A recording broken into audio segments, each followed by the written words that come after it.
Bună ziua, copii, și bine ați venit la fermă! Astăzi vă voi prezenta câteva din aceste animăluțe. Sunteți gata să le vedeți? Vom începe cu nimeni altele decât, cine credeți? Văcuțele! În momentul acesta, văcuțele sunt la ora mesei, ele mănâncă, dar văd că aici lângă noi a venit un tăuraș. Bună, tăurașule! Haideți să mergem să vedem mai de aproapele și văcuțele care mănâncă. Aici avem un tăuraș care mănâncă din iesle. El în momentul acesta mănâncă niște paie, un deliciu pentru ei. Iar aici îl avem pe alt tăuraș, care astăzi văd că vrea să vorbească cu noi. Bună, tăurașule! Tu ce faci? Îți place lemnul? Să știi că nu face bine la dințișori. Am ajuns și la văcuțe. Văcuțele, în acest moment o parte din ele mănâncă, una se odihnește, alta a venit să-i țină companie celelalte. Ia uitați-le! Bună, văcuțele! Se mângâie una pe cealaltă sau se mai joacă și ele, la fel ca și voi. Am revenit la celelalte văcuțe. Se pare că și acestea se odihnesc. Bună ziua, văcuțelor! Aceste văcuțe sunt negre cu pete albe, da? Celelalte erau maro cu... Am ajuns și la celelalte văcuțe. Bună, văcuțelor! Acestea se odihnesc, iar una din ele mănâncă. Acestea, după cum observați, au culoarea neagră cu pete albe. Cealaltă avea culoarea maro, mai deschis cu pete albe, iar câteva din ele au culoarea portocalie. Pentru că tot le-am prins pe văcuțe la ora mesei, haideți să vedem ce mănâncă văcuțele. Principala lor mâncare este fânul. Aici observăm că avem câțiva balozi în paie. Sunt paiele de la grâu. Iar aici avem baloți din lucernă, care este un fel de iarbă preferată de văcuțe. Văcuțele mai mănâncă chiar și tulpina porumbului, da? Este preferata lor. Printre care văcuțele mai mănâncă și boabe, boabe de grâu, boabe de porumb. Orice fel de boabă sau orice tip de semințe sunt preferatele lor. Se pare că am nimerit la ora prânzului. Toate văcuțele ori mănâncă, ori se odihnesc. Această văcuță, bună, văcuțo, ne cerem scuze că te deranjăm. Nu e nevoie să te ridici. Poți să stai acolo. Bine, dacă tot te-ai ridicat, haide să vedem. Această văcuță, ce credeți că are? Are și doi vițeluși. Bună ziua, vițelușilor! Ce faceți, vițelușilor? Am venit în vizită. Și lângă vițeluș, cine credeți că e aici? Chiar o găină care a făcut un ou. Sau două. Nu avem de unde să știm. Ne cerem scuze de deranj. Bună, vițelușii! Ce faceți?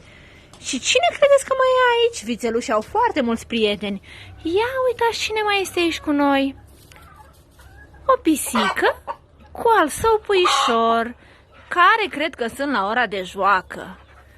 Pisi! Pisi, pisi, pisi. Mama e atentă, dar cel mic are chef de joacă. Am ajuns la prietenii vițelușilor, la găini. Avem foarte multe găini colorate și îl mai avem și pe domnul Cocoș, care nu știu pe unde se ascunde. Uite-l aici. Bună, domnul Cocoș! Am venit în vizită. Mai întâlnim de asemenea aici și rățuște, care, ia uitați-vă la ele, cum se bălăcesc în apă. Mergem mai departe. Dar Cine vrea să ne salute? Nimeni altul decât vițelușul. Bună, vițelușule! Am venit și la restul prietenilor tăi. Dar acum ne ducem mai departe. La revedere, vițelușule! Lângă găinușile colorate întâlnim mai mulți cocoși, printre care și păsările numite pichi sau bibilici. Bună, bibilicilor și cocoșilor! Iar aceasta este o găinușă moțată, care, spre deosebire de celelalte găini, este mult mai mică și partenerul ei fiind cocoșelul cel moțat. La revedere!